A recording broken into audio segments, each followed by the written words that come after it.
सबसे पहले भगवान भोलेनाथ के चरणों में प्रणाम करती हूँ, मेरा प्रणाम स्वीकार हो। आदि शक्ति माँ भवानी जगत जननी गौरा के चरणों में प्रणाम करती हूँ, मेरा प्रणाम स्वीकार हो।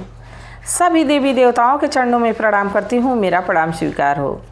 आप सभी गुरु भाई गुरु बहनों के चरणों में प्रणाम करती हूँ, मेरा प्रणाम स्वीकार हो। गुरु भाई गुरु बहनों, अगर जो आप लोगों को हमारी कथा अच्छी लगे, ये भगवान भोलेनाथ की चर्चा अच्छी लगे तो प्लीज़ लाइक करिएगा, शेयर करिएगा। आप लोग हमारा सपोर्ट करेंगे, हमारा साथ देंगे तो आप और हम मिलके ये महादेव की कथा को जन जन लोगों तक पहुंचा देंगे। सबको शिव की भक्ति में लीन होने के लिए सबको बताएंगे कि सभी लोग शिव को गुरु बनाएं, शिव को अपनाएं। तो प्लीज़ लाइक शेयर ज़रूर करिएगा। अगर जो आप लोग चैनल पे नए हैं तो सब्सक्राइब कर लीजिएगा, ताकि जो भी वीडियो पड़े, जो भी महादेव की कथा पड़े, वो आप लोगों तक आसानी से पहुंच जाए। कमेंट में महादेव का नाम ज़रूर लिखिएगा। महादेव का नाम लिखने से, बोलने से सारे कष्ट दूर हो जाते हैं, सारी समस्या दूर हो जाती है। तो प्लीज़ आप लोग लाइक शेयर ज़रूर किया करिए। और आप लोगों को अगर जो हमारे इंस्टा से जुड़ना है तो उसका लिंक वीडियो के डिस्क्रिप्शन बॉक्स में दिया गया है, फॉलो कर लीजिए। जो भी आप लोगों की कोई अनुभूतियां हैं, कोई गुरु बहना भगवान भोलेनाथ की चमत्कार को महसूस की हैं, जानती हैं, तो उसको उस पर शेयर किया करें, ताकि मैं अपने कथा में उस चीज़ को बता दिया करूं। तो गुरु भाई गुरु बहनों, आप लोग कमेंट में बताया करिए। और आज जो मैं महादेव की कथा सुना रही हूँ, दो ऐसे भक्तों पे है, दो ऐसे शिष्या पे है। और देखिए, अगर जो एक लोग सच्चे हृदय से शिव भक्त है तो कितने लोगों को शिव के बारे में बता देता है, कितने लोगों को शिव को पूजने पे मजबूर कर देता है। और ये मजबूरी नहीं होती है गुरु भाई गुरु बहनों, अपने आप ज्ञान आ जाता है।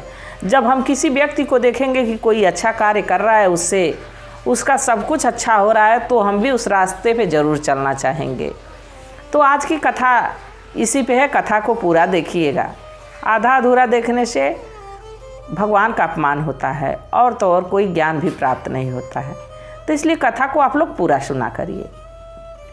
एक गांव में एक किसान गुरु भैया थे।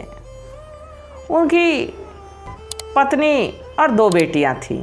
किसान गुरु भैया ज़्यादा अमीर नहीं थे, मध्यम वर्ग थे। थोड़ा खेत था, बाकी उसी में वो बड़ा प्रसन्न रहते थे। उस शिव भक्त थे, बहुत प्रसन्न रहते थे। अपनी दोनों बेटियों को बड़ी अच्छी शिक्षा दीक्षा देने की कोशिश करते थे। बाकी गुरु भाई गुरु बहनों, कुछ बच्चों का, दूसरों का देख के ये लालसा लगता है कि हम लोग कितने गरीब हैं, हम लोग भी अमीर रहते तो हम लोग इस तरह रहते, हम लोग भी संपन्न रहते, पैसा रुपया रहता तो हम लोग भी कहाँ रहते। कोई कोई बच्चे यही सोच के और परेशान रहते हैं। और बच्चों की तो छोड़िए, बड़े भी परेशान हो जाते हैं दूसरों का धन देख के। तो उनकी दो बिटियां थीं, दोनों बिटिया में बहुत अंतर था। एक बेटी कोमल उसका नाम था, जैसा नाम था वैसा ही उसका गुण भी था। और एक का नाम शीतल था, बाकी सीधे विपरीत थी, शीतलता उसके अंदर नहीं थी।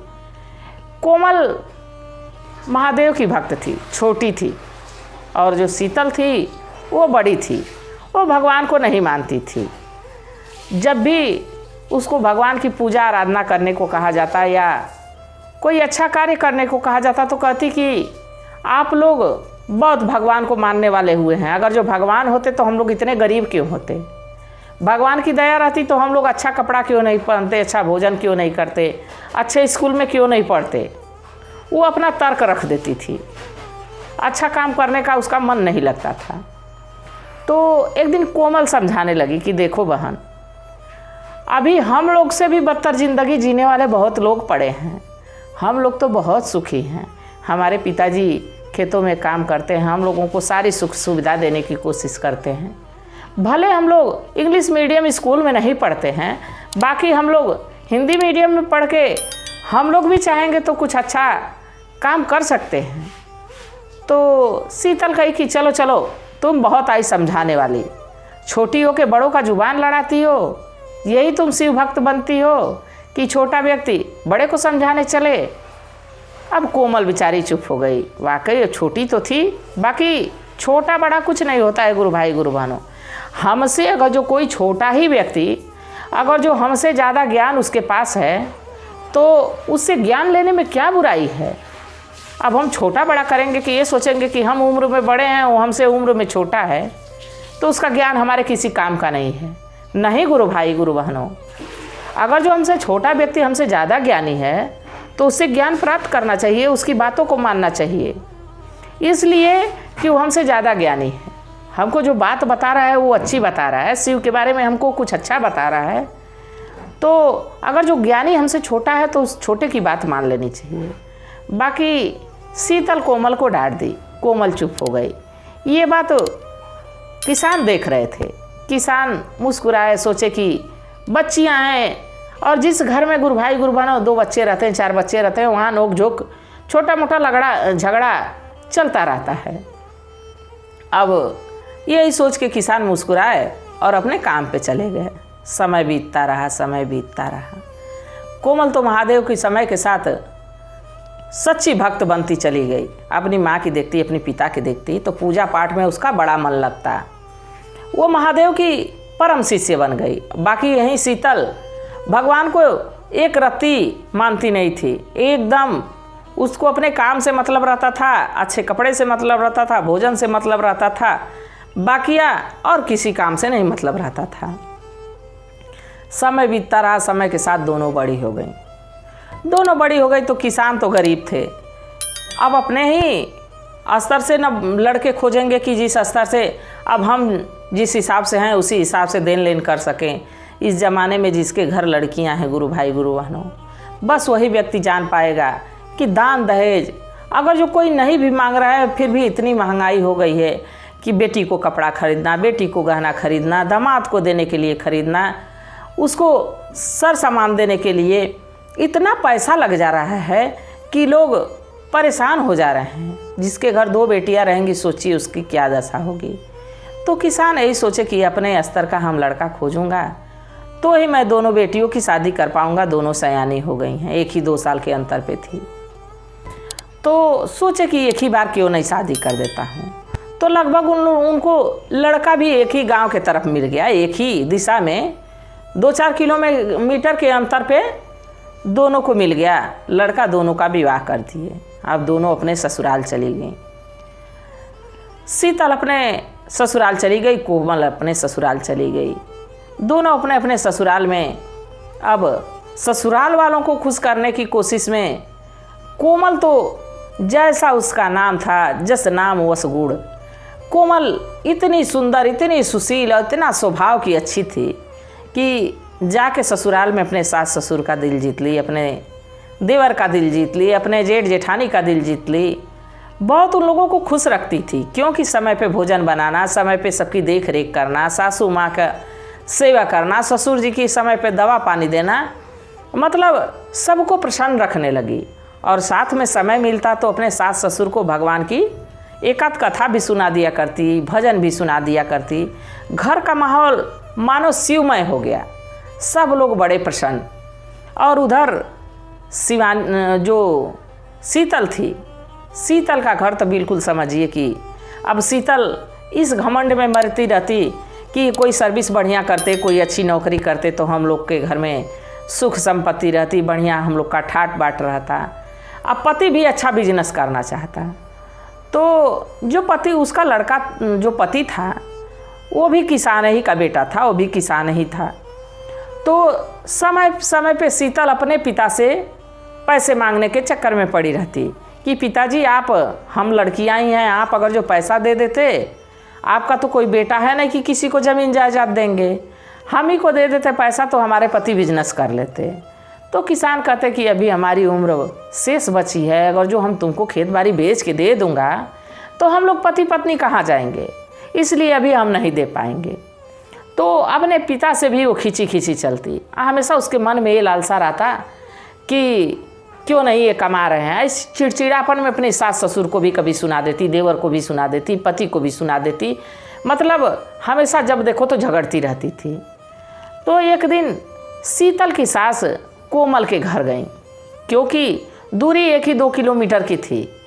एक दिन सोची कि चलो देखो कि इसकी छोटी बहन है वो भी ऐसी ही है कि यही ऐसी है।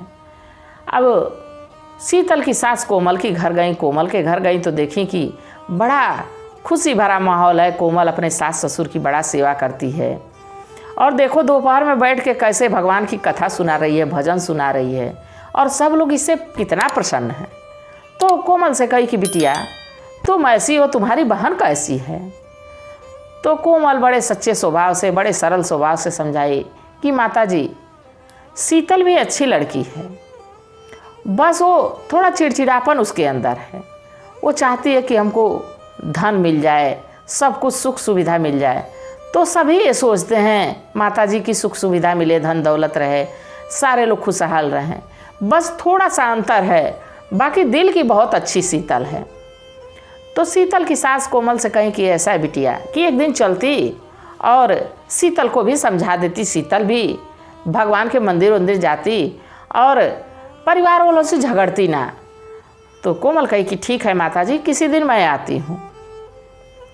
इसके बाद शीतल की सास तो चली गई। अब कोमल को ये बात याद थी।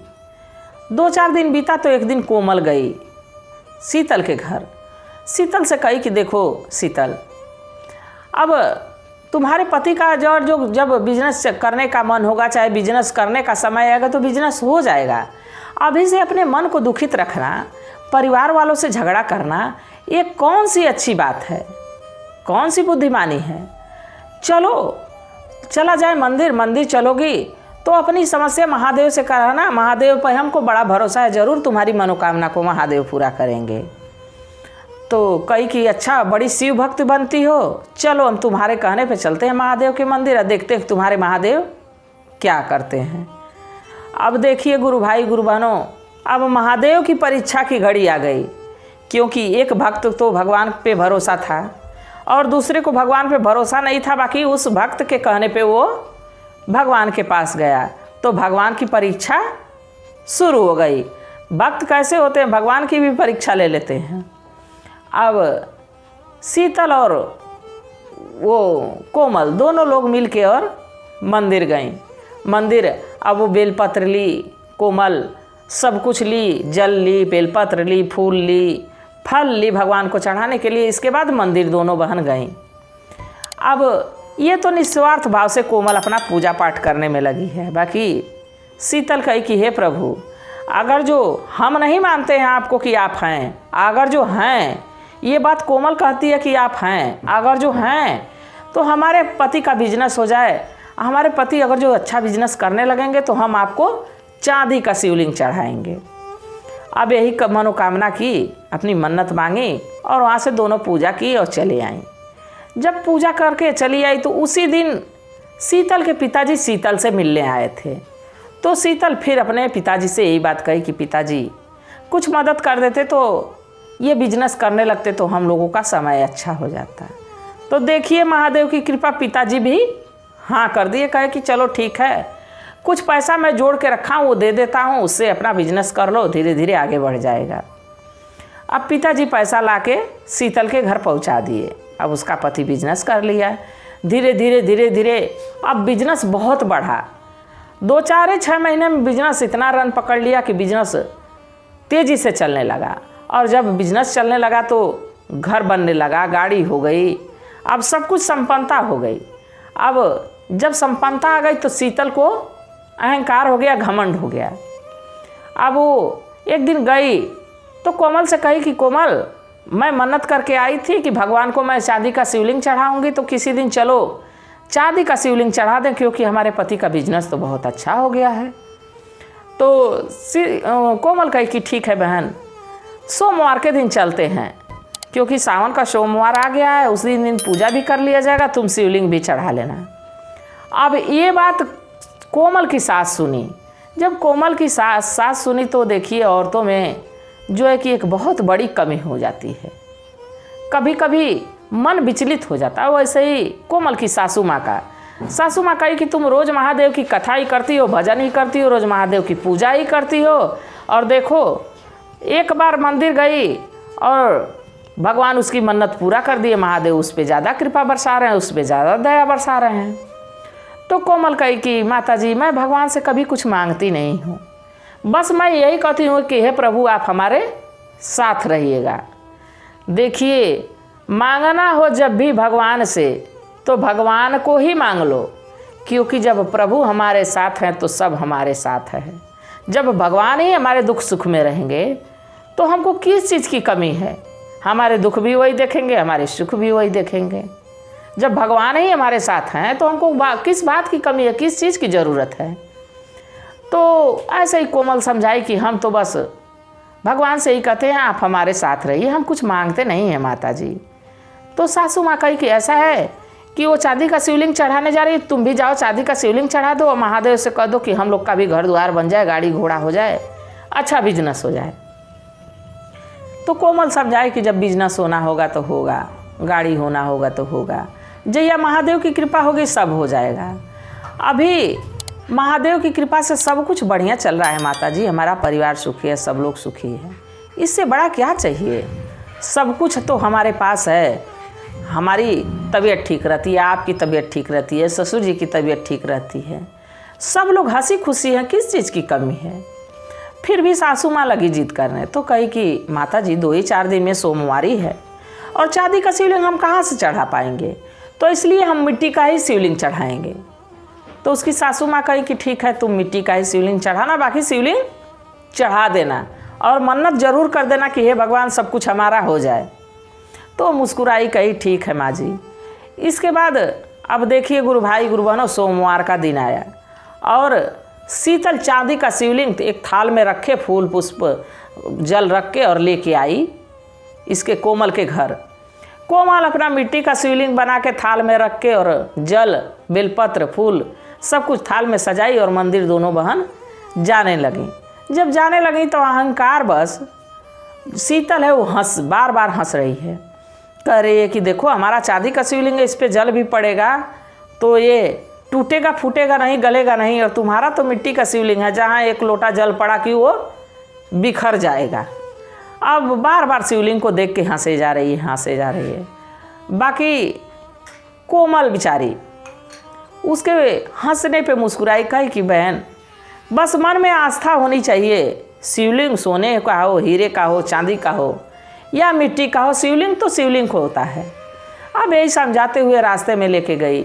अब जब पहुंची मंदिर तो पुजारी जी से कही कि पुजारी जी हम लोग दोनों बहन शिवलिंग यहाँ पे स्थापित करवाने आए हैं, महादेव से हम लोग मन्नत किए थे कि हे महादेव ये कार्य हमारा पूरा हो जाएगा तो हम लोग चांदी का शिवलिंग चढ़ाएंगे।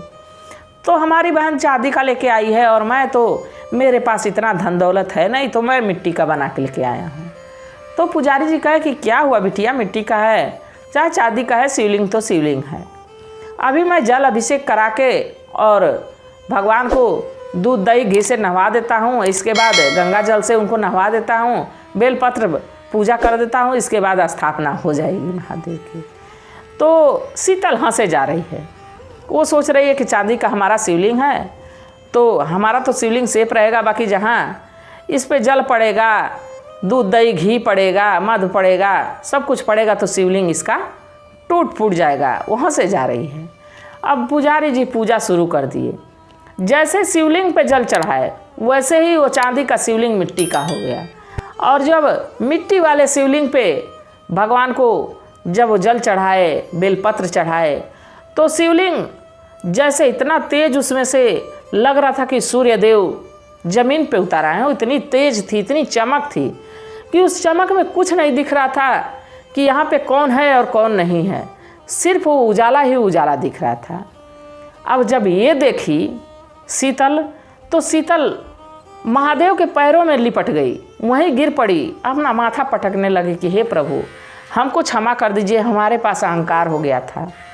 और कोमल कही कि हे प्रभु हमको कुछ नहीं चाहिए, हमको सिर्फ आपका साथ चाहिए। तो महादेव अब देखिए जब महादेव को ही मांगने लगी, महादेव के ही सामने, और उसके भरोसे पे महादेव उसकी बहन की इच्छा पूरी किए। अपने एक शिव भक्त के कहने पे एक ऐसे भक्त को जो भगवान को मानता ही नहीं था उसकी इच्छा पूरी किए। तो कोमल सबको शिव भक्त बना दी। अपने ससुराल में तो बनाई ही, जो बहन बचपन से भगवान को नहीं मानती थी उसको भी शिव भक्त बना दी, वो भी शिव को मानने लगी। अब इस चमत्कार को जब उस मंदिर के परिसर के लोग देखे कि वहाँ पे मिट्टी का शिवलिंग है, उसका पूजा जब हो रहा है तो इतना उजाला है कि मानो कि सूर्य के समान, सारे लोग आए और जय जयकार भोलेनाथ की उस मंदिर में करने लगे। तो गुरु भाई गुरु बहनों, देखिए कोमल की आस्था थी, कोमल का विश्वास था कि प्रभु वहाँ सबको दर्शन दिए, उस सूर्य समान प्रकाश रूप में सबको दर्शन दिए। तो गुरु भाई गुरु बहनों, मैं भी उम्मीद करूँगी कि आप लोग भी कभी अहंकार नहीं करेंगे धन का। धन तो हाथ की मैल है, आती रहती है और जाती रहती है। बाकी भगवान अगर जो हमारे पास आ जाए तो वो जाने वाले नहीं हैं, क्योंकि जब हमारे अंदर ज्ञान हो जाएगा, प्रभु हमारे अंदर जब वास कर लेंगे तो कहाँ जाएंगे। तो गुरु भाई गुरु बहनों, कथा कैसी थी ज़रूर बताइएगा। और मैं भी महादेव से प्रार्थना करती हूँ कि हे भोलेनाथ, हे शिव गुरु, सभी शिष्य शिष्यों पे अपनी दया दृष्टि बनाए रखिएगा, इसी कामना के साथ। हर हर महादेव।